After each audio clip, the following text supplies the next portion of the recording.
अस्सलाम वालेकुम दोस्तों, मैं मोहम्मद अब्दुल बासित और आप देख रहे हैं MAB टेलीविज़न।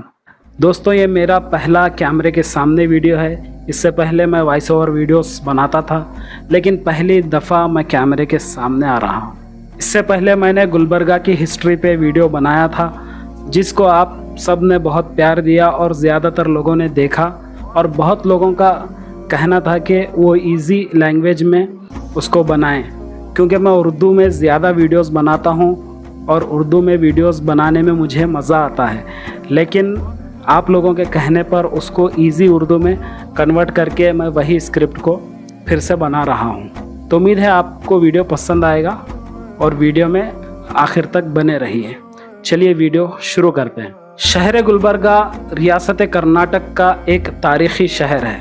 ये शहर बेंगलुरु से 623 किलोमीटर और हैदराबाद से 220 किलोमीटर पर वाक़ है। गुलबर्गा आज़ादी से पहले निज़ाम अंपायर के कंट्रोल में था और हैदराबाद का हिस्सा भी था। गुलबर्गा का मतलब है गुल फूल को कहते हैं और बर्ग बाग को कहते हैं। पूरा मतलब बनता है फूलों का बाग। गुलबर्गा को पहले कलबुर्गी भी कहा जाता था, क्योंकि यहाँ पर चालुक्यों और राष्ट्रकूटों ने भी हुकूमत की थी। गुलबर्गा का नाम उस वक्त बदला गया, यानी कलबुर्गी से गुलबर्गा उस वक्त किया गया जब बहमनी अंपायर यहाँ पर हुकूमत करने लगे। गुलबर्गा का नाम उस वक्त रखा गया, उस वक्त के वली सैयद मोहम्मद गेसु दराज रहमतुल्लाह अलैह ने इसका नाम गुलबर्गा किया। उससे पहले गुलबर्गा का नाम हसनाबाद था। गुलबर्गा नाम रखने के पीछे ये वजह थी कि यहाँ पर बाग बहुत हुआ करते थे। हर घर में बाग हुआ करते थे और पेड़ पौधे यहाँ पर ज़्यादातर हुआ करते थे। जब हिंदुस्तान अंग्रेज़ों से आज़ाद हुआ तो ज़ुबान और कल्चर की बुनियाद पर इसे कर्नाटका में शामिल कर लिया गया। उससे पहले यह हैदराबाद स्टेट का हिस्सा था, क्योंकि गुलबर्गा में ज़्यादा कन्नड़ा बोली जाती थी। यही वजह है कि इसको कर्नाटका में शामिल कर लिया गया था। अब बात करेंगे गुलबर्गा की हिस्ट्री की। अगर गुलबर्गा को तारीख़ी आईने में यानी हिस्ट्री में देखा जाए तो इस शहर की शुरुआत 6th सेंचुरी से हुई। उस वक्त राष्ट्रकूटों ने गुलबर्गा पर अपना कंट्रोल कर लिया था। इससे पहले ये चालुक्य डायनेस्टी के कंट्रोल में भी था। फिर बाद में राष्ट्रकूटों के बाद दोबारा से चालुक्य डायनेस्टी ने इस पर हुकूमत की। चालुक्य डायनेस्टी ने यहाँ पर 200 साल तक हुकूमत की। फिर उसके बाद कालाहरियों ने इसे अपने कंट्रोल में लिया और 12वीं सेंचुरी तक यहाँ पर राज किया। फिर 12th सेंचुरी के एंड पर चालुक्य और द्वारा समुद्रा के हौसलियों ने चालुक्य और कालाचू के पावर्स को तबाह कर दिया। इसके बाद गुलबर्गा पर वरंगल के काकतीय एम्पायर यहाँ पर आते हैं। गुलबर्गा के साथ साथ रायचूर को भी अपनी डायनेस्टी में शामिल कर लेते हैं। 13th सेंचुरी में यहाँ पर दिल्ली एम्पायर भी आ जाते हैं। फिर दिल्ली सल्तनत यहाँ पर कब्जा कर लेते हैं और साथ ही पूरे दक्कन को अपने कंट्रोल में ले लेते हैं। इस तरह गुलबर्गा अपनी हिस्ट्री में पहली दफ़ा मुस्लिम रूलर के कंट्रोल में आ जाता है। अब बात करते हैं बहमनी सल्तनत के बारे में, क्योंकि बहमनी सल्तनत ने ही गुलबर्गा को एक मुकाम अता किया। बहमनी सल्तनत ने इसे अपना कैपिटल बनाकर यहाँ पर मस्जिद और महलात बनवाए। बहमनी किंगडम साउथ इंडिया में पहली इंडिपेंडेंट डायनेस्टी थी। इस डायनेस्टी को अलाउद्दीन बहमन शाह ने फाउंड किया था। अलाउद्दीन बहमन शाह मोहम्मद बिन तुगलक के अपोज हो गया था और यहाँ पर हुकूमत बनाई। और इसी तरह बहमनी एम्पायर के अपोज में विजयनगर एम्पायर भी हो जाते हैं। बीदर में महमूद गावा के वक्त 1466 से 1481 के बीच बहमनी सल्तनत को एक राइज मिला।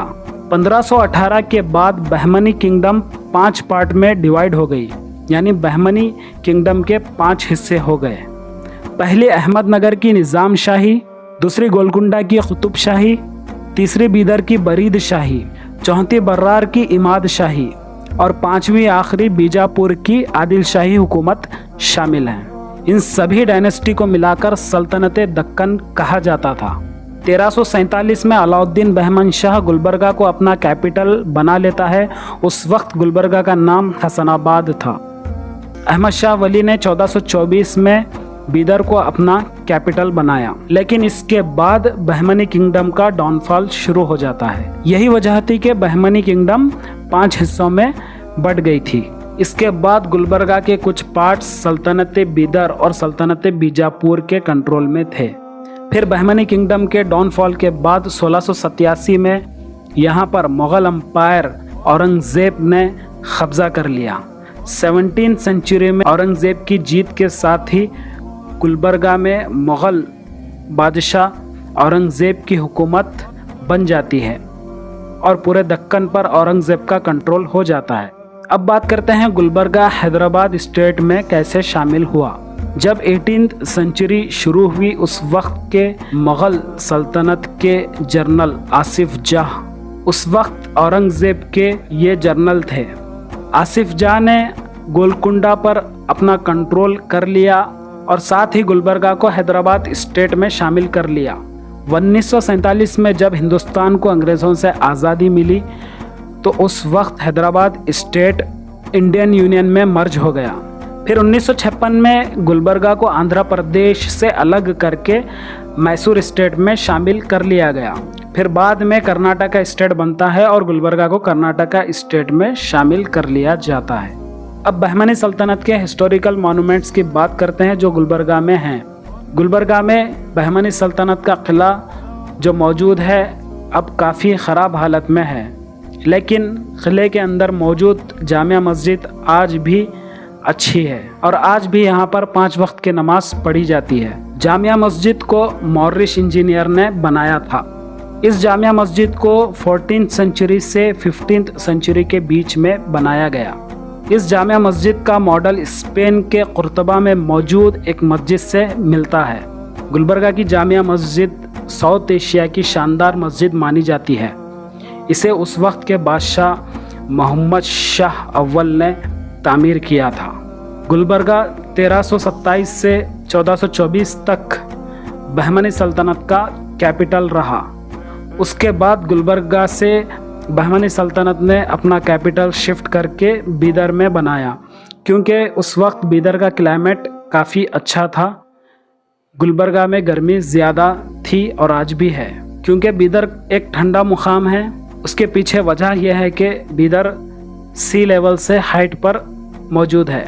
अब गुलबर्गा अपनी तालीमी सलाहियत और एजुकेशनल में काफ़ी अच्छा काम कर रहा है। यहाँ पर कॉलेजेस, स्कूल काफ़ी तादाद में मौजूद हैं। गुलबर्गा में गुलबर्गा यूनिवर्सिटी भी है और उसके अलावा भी दूसरी यूनिवर्सिटीज़ आ रही हैं जो कि एजुकेशनल फील्ड में काफ़ी अच्छा काम कर रही हैं। और गुलबर्गा में तूर दाल की पैदावार ज़्यादा होती है। तो फ्रेंड्स, ये थी वीडियो गुलबर्गा की हिस्ट्री पर। आई होप कि वीडियो आपको अच्छा लगा होगा। अगर वीडियो पसंद आया है तो इस वीडियो को लाइक करें, शेयर करें, कमेंट करें और सब्सक्राइब करें। मिलते हैं फिर इसी तरह की इंटरेस्टिंग वीडियो के साथ। तब तक अपना और अपनों का ख्याल रखें। अस्सलामु अलैकुम।